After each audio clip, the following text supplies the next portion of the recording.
Assalamualaikum warahmatullahi wabarakatuh. Perkenalkan, kami dari kelompok 3 Prodi Pendidikan Guru Sekolah Dasar Universitas Nahdlatul Ulama Lampung yang beranggotakan 1. Ahmad Zainur Yusuf dengan NIM 1986-20604, 2. Erina Uliawati dengan NIM 1986-20621, 3. Lutfianur Alindri dengan NIM 1986-20637 akan menjelaskan komponen-komponen pengembangan kurikulum. Simak video berikut ini. Komponen tujuan berhubungan dengan arah atau hasil yang diharapkan. Rumusan tujuan menggambarkan sesuatu yang dicita-citakan. Tujuan pendidikan diklasifikasikan menjadi 4, yaitu 1. Tujuan pendidikan nasional atau TPN adalah tujuan yang bersifat umum dan merupakan sasaran akhir yang harus dijadikan pedoman oleh setiap usaha pendidikan.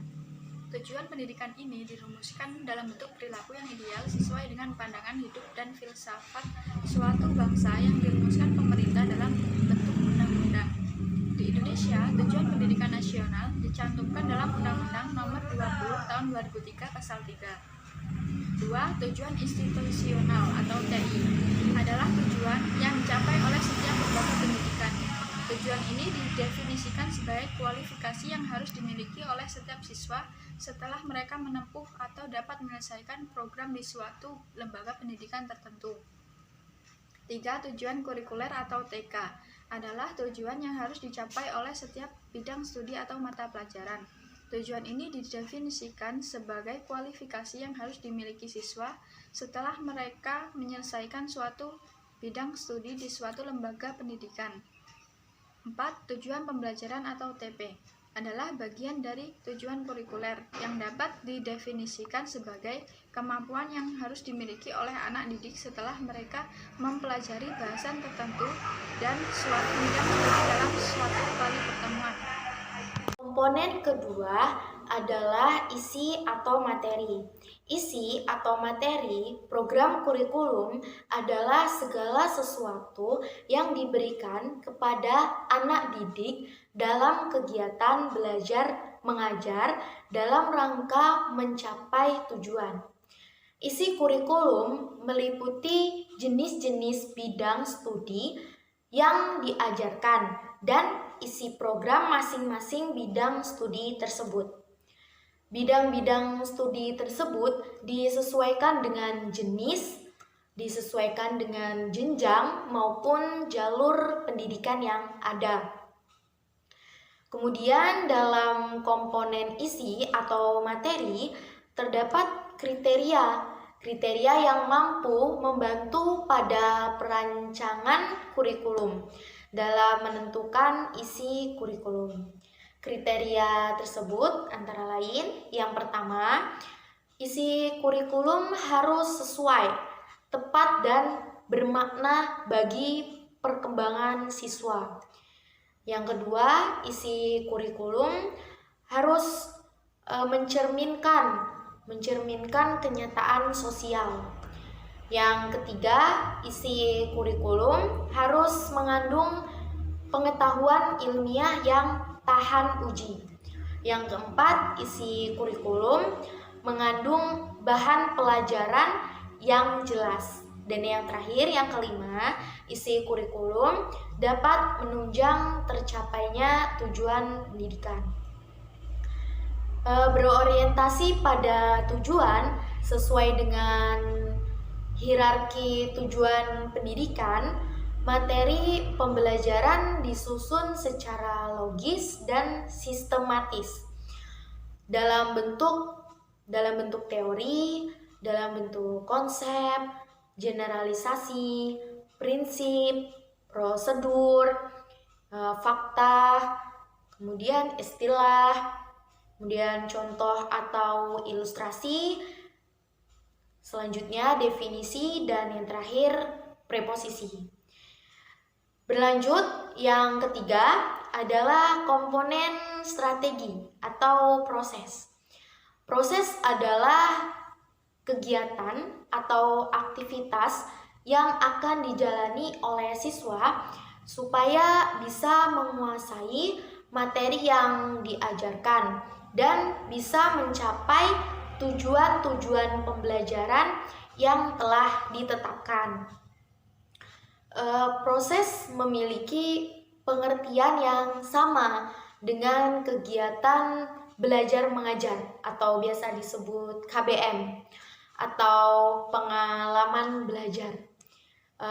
KBM atau pengalaman belajar yakni serangkaian kegiatan pembelajaran yang dilaksanakan oleh siswa bersama guru baik di dalam kelas maupun di luar kelas. Proses pembelajaran biasanya terkait dengan penggunaan metode mengajar, penggunaan media pembelajaran, lalu pengalokasian waktu, dan pemanfaatan sumber, pengelolaan kelas, dan lain-lain juga. Kemudian dalam penyelenggaraannya, kurikulum perlu memperhatikan skala makro dan skala mikro. Pada skala makro, kita berbicara tentang bagaimana kurikulum ini akan diselenggarakan pada setiap jenjang pendidikan. Dari mulai jenjang pendidikan dasar bahkan sampai ke jenjang pendidikan perguruan tinggi. Pada hal ini, semua perlu diatur bagaimana caranya kita melaksanakan pembelajaran itu sendiri. Dan terkait dengan pembelajarannya, bagaimana strategi yang kita pilih atau kita tentukan untuk mencapai kesuksesan tujuan pembelajaran, yaitu dari skala mikro. Kemudian, komponen yang keempat adalah komponen evaluasi.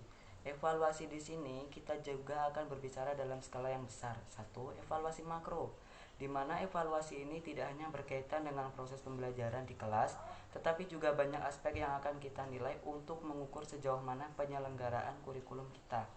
Bicara evaluasi, pada prinsipnya perkembangan kurikulum tidak akan pernah berhenti.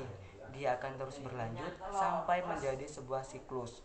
Namun pada setiap siklus kita akan melakukan evaluasi. Evaluasi ini dapat dimulai pada saat perencanaan, bahkan dapat dimulai ketika kita memiliki ide yang dapat direalisasikan. 2. Evaluasi perencanaan, melihat dokumen yang telah kita susun untuk digunakan oleh peserta didik, apakah dokumen itu sudah sesuai dengan kebutuhan atau belum. 3. Evaluasi proses, yaitu proses pembelajaran itu sendiri. Bagaimana guru mengecek kesiapan siswa, mengecek keberhasilan pembelajaran melalui proses evaluasi. Pada awal pembelajaran, proses pembelajaran, atau akhir pembelajaran. 4. Evaluasi dampak, untuk melihat sejauh mana proses kurikulum yang berlangsung.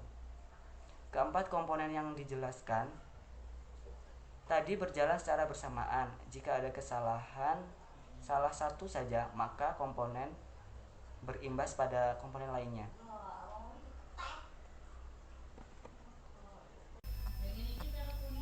Demikianlah penjelasan tentang komponen-komponen kurikulum.